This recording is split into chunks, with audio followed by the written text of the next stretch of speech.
അടുത്തത് രാഹുലുമായിട്ട് ബന്ധപ്പെട്ട വിഷയം. ഞാൻ അതിനകത്ത് പറയാൻ ആഗ്രഹിക്കുന്ന ഒരു പ്രധാനപ്പെട്ട കാര്യം, ഒരു കോടതി വിധിയോ ഒരു FIR-ഓ അതല്ലെങ്കിൽ ഒരു ഒരു സീരിയസ് ആയിട്ടുള്ള റിട്ടേൺ ആയിട്ടുള്ള ഒരു കംപ്ലയിൻറ്റ് ഏതെങ്കിലും സർക്കാർ സംവിധാനങ്ങളിലോ ഒക്കെ വരുന്നതിൻ്റെ മുമ്പ് തന്നെ ഇങ്ങനെ ഒരു ആരോപണ പരിസരം ഉയർന്നപ്പോൾ അതിൽ രാജ്യസന്നദ്ധത പാർട്ടി നേതൃത്വത്തെ അറിയിക്കുകയും പാർട്ടി നേതൃത്വമായിട്ട് ആലോചിച്ചിട്ട് തൻ്റെ രാജിയും അയാൾ പ്രഖ്യാപിച്ചിട്ടുണ്ട്. ഇനി ഈ രാജി വേറെ ഏതെങ്കിലും CPM പ്രവർത്തകരോ നേതാക്കന്മാരോ ആണോ പ്രഖ്യാപിച്ചിരുന്നെങ്കിൽ നിങ്ങളെല്ലാം കൂടെ പറയാൻ പോകുന്നത് അത് ധാർമ്മികതയുടെ ഒരു ക്ലാസ് എടുക്കൽ അപ്പോൾ വരുമായിരുന്നു. കണ്ടോ FIR ഇല്ലാത്ത രാജി, കണ്ടോ പരാതി ഇല്ലാത്ത രാജി, കണ്ടോ പിന്നെ കേസെടുക്കാത്ത രാജി, കണ്ടോ കോടതി വിധി ഇല്ലാത്ത രാജി, കണ്ടോ കുറ്റവിധി കുറ്റവാളിയാണെന്ന് പ്രഖ്യാപിക്കപ്പെടുന്നതിന് മുമ്പ് രാജി. അപ്പം എല്ലാവരും അതിൻ്റെ ഒരു സാംസ്കാരിക ഇടപെടലുകളും പ്രവർത്തനവും പ്രതികരണവും ഒക്കെ ആ നിലയിലാവുമായിരുന്നു. ഒരു യൂത്ത് കോൺഗ്രസ് പ്രസിഡന്റ് ഇങ്ങനൊരു ആരോപണ പരിസരം ഉയർന്നപ്പോൾ രാജ്യസന്നദ്ധത സ്വമേധയാ പാർട്ടി നേതൃത്വത്തെ അറിയിക്കുകയും പാർട്ടി നേതൃത്വം മറ്റു പാർട്ടികൾ നടത്തുന്ന അതേ ശൈലി എല്ലാ കാര്യത്തിലും തുടരേണ്ട കാര്യമില്ല, ആ തീരുമാനത്തെ ശരിവെക്കുകയും അയാളുടെ ഉത്തരവാദിത്തപ്പെട്ട പദവിയിൽ നിന്ന് പാർട്ടി ഉത്തരവാദിത്തപ്പെട്ട പദവിയിൽ നിന്ന് ഒഴിയുകയും ചെയ്ത് കഴിഞ്ഞിരിക്കുന്നു. ഇപ്പോൾ അദ്ദേഹം ആ സ്ഥാനത്ത് തുടരുന്നില്ല. അദ്ദേഹത്തിൻ്റെ തീരുമാനം പാർട്ടി അറിയിച്ചു, പാർട്ടി അത് അംഗീകരിക്കുന്നു, ആ തീരുമാനം ഒഴിയുകയും ചെയ്തിരിക്കുന്നു. അത് ഒഴിഞ്ഞു കഴിഞ്ഞിട്ടും ഈ പറയുന്നത് പോലെ കോൺഗ്രസ് എന്ത് ചെയ്തു? കോൺഗ്രസിനെ പിന്നെയും കുറ്റപ്പെടുത്തുന്ന തരത്തിലുള്ള ഗോവിന്ദ മാഷ് ഉൾപ്പെടെയുള്ള ആൾക്കാരുടെ പ്രതികരണമൊക്കെ ശരിക്കും കേരളത്തിലെ ജനങ്ങൾ വിലയിരുത്തുന്നുണ്ട്. കോൺഗ്രസിന് ധാർമ്മികത പഠിപ്പിക്കുകയാണ് ഇതിനകത്താണ്. ഞാനൊരു കാര്യം പറയാം, ഇതിനകത്ത് വിഷയത്തിൻ്റെ ധാർമ്മികതയായിരുന്നു പ്രശ്നമെങ്കിൽ ആ രാജ്യം ഒരു പ്രധാനപ്പെട്ട ചൂട് തന്നെയാണ്.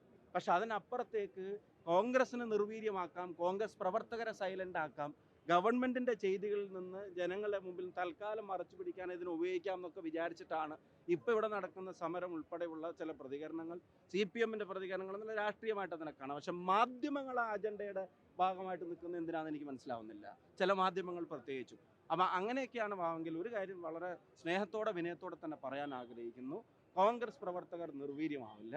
ഈ ഗവൺമെൻറ്റിനെതിരായിട്ടുള്ള സമരങ്ങളുടെ പ്രതിഷേധങ്ങളുടെ അതിൻ്റെ ഉത്തരവാദിത്തങ്ങളിൽ നിന്ന് ആരും പുറകോട്ട് പോവില്ല.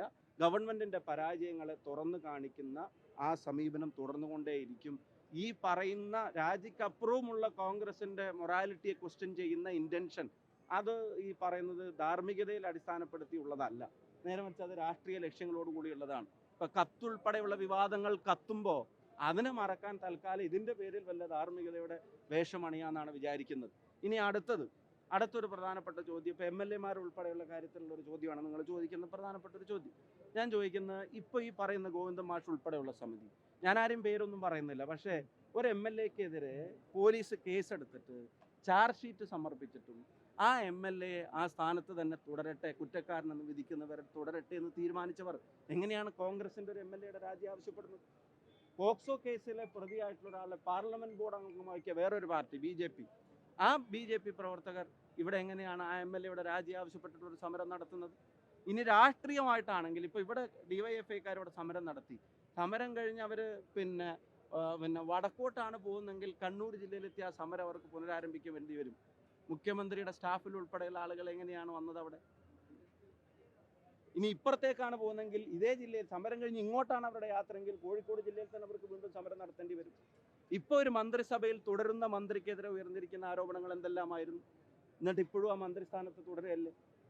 ഇത്തരത്തിലുള്ള ആക്ഷേപം മുന്നണിയിലെ തന്നെ സഹപ്രവർത്തകയോട് വരെ ഈ വളരെ ക്രൂരമായ രീതിയിൽ പെരുമാറിയതിനെ സംബന്ധിച്ചുള്ള പരാതികളുള്ള ആളുകളെ സംഘടനാ രംഗത്ത് എവിടെയെങ്കിലും മാറ്റി നിർത്തിയത് നമ്മൾ കണ്ടോ? മുഖ്യമന്ത്രിയുടെ സ്റ്റാഫിൽ നിന്ന് മാറ്റി നിർത്തിയത് നമ്മൾ കണ്ടോ? മന്ത്രിസ്ഥാനത്ത് നിന്ന് മാറ്റി നിർത്തിയത് നമ്മൾ കണ്ടോ? CPM-ൽ നിന്ന് മാറ്റി നിർത്തിയത് നമ്മൾ കണ്ടോ? MLA സ്ഥാനത്ത് നിന്ന് മാറ്റി നിർത്തിയത് നമ്മൾ കണ്ടോ? ഇതൊന്നും ചെയ്യാത്ത ആളുകൾ കോൺഗ്രസിനെ കാടടച്ചങ്ങ് കുറ്റപ്പെടുത്തുകയാണ്. കോൺഗ്രസിനെ ഇതിൻ്റെ പേരിൽ നിശബ്ദമാക്കാൻ കഴിയുമെന്ന് പരിശോധിക്കുക. ഗവൺമെൻറ്റിൻ്റെ ഇതിൻ്റെ പേരിൽ എന്തെങ്കിലും ചെയ്ത് ഈ ജനങ്ങളുടെ ദേഷ്യത്തിൽ നിന്ന് ഗവൺമെൻറ്റിന് രക്ഷപ്പെടാൻ പറ്റുമോ എന്നുള്ളത് ആ പരിശോധനയാണ്. അപ്പോൾ അതാണ് ഇപ്പം നടന്നുകൊണ്ടിരിക്കുന്നത്. കോൺഗ്രസ് നല്ലൊരു സ്റ്റെപ്പ് എടുത്തിട്ടുണ്ട്, അദ്ദേഹം ആ രാജി വെച്ചിട്ടുണ്ട്. ഇപ്പോൾ നിലവിൽ ചെയ്യാൻ കഴിയാവുന്ന ഒരു പ്രധാനപ്പെട്ട ഉത്തരവാദിത്വം തന്നെയാണ്, ധാർമ്മികമായിട്ട് ഏറ്റെടുത്തിട്ട് തന്നെയാണ് അത് ചെയ്തിട്ടുള്ളത്. അതിൽ കൂടുതൽ കാര്യങ്ങൾ KPC പ്രസിഡന്റ് പറഞ്ഞിട്ടുണ്ട്, മറ്റ് നേതാക്കന്മാർ പറഞ്ഞിട്ടുണ്ട്.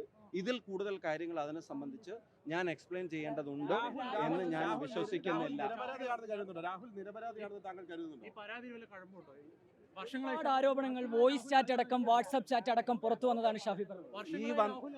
ഈ വന്ന ആരോപണങ്ങളുടെ പരിസരത്തിൽ, ആരോപണങ്ങൾ ഉയർന്നതിന്റെ സാഹചര്യത്തിൽ അയാളെ എല്ലാവരും കൂടെ വളഞ്ഞു കൂടിയിട്ട് നിലവിലുള്ള യൂത്ത് കോൺഗ്രസ് പാർട്ടിക്ക് അകത്തെ സ്ഥാനത്തിനാണല്ലോ ഇപ്പോൾ പാർട്ടിക്ക് പെട്ടെന്ന് തീരുമാനം പറയാൻ പറ്റുന്നത്.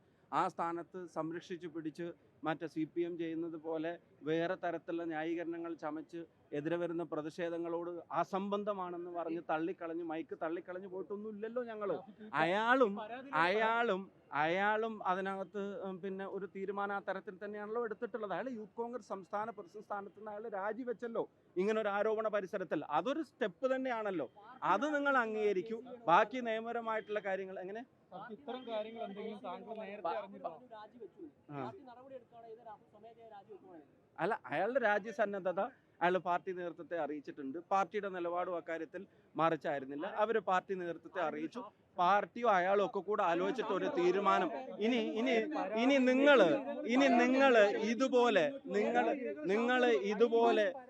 ഷാഫി പറമ്പിൽ ആരെങ്കിലും പരാതി നൽകി എന്റെ മുന്നിലേക്ക് രാഹുലിനെതിരെ അടുത്ത് പരാതി വന്നിട്ട് എന്റെ അടുക്ക് അവരങ്ങനെ ഒരു പരാതിയായിട്ട് വന്നിട്ടില്ല കേട്ടോ. ഇത് ഞാൻ പറഞ്ഞത് ഷാഫിക്ക് മുന്നിലേക്ക് ഇത്തരം പരാതികൾ വന്നിരുന്നു.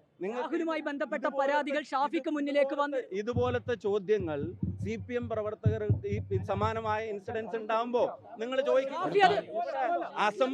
അസംബന്ധം എന്ന് പറഞ്ഞിട്ട് ഒരു വലിയ വിവാദം തെളിവോടെ പുറത്തു വന്നപ്പോ അസംബന്ധം എന്ന് പറഞ്ഞിട്ട് ഒറ്റ വാക്കിൽ കത്ത് തട്ടി മാറ്റിയപ്പോഴും നിങ്ങൾക്ക് അവിടെ ഉണ്ടായിരുന്നു. ഈ കാര്യത്തിൽ പറയാനുള്ളതെല്ലാം വളരെ കൃത്യമായി നിങ്ങളോട് പറഞ്ഞു കഴിഞ്ഞു. ഒരു നിലപാട് കോൺഗ്രസ് പാർട്ടി എടുത്തു. അത് മറ്റൊരു രാഷ്ട്രീയ പ്രസ്ഥാനത്തിലും സമാനമായ വിഷയം ഇത്തരം പരാതികൾ ഷാഫിക്ക് മുന്നിലേക്ക് യാഥാർത്ഥ്യമാണ്. പ്രിയമുള്ളവരെ,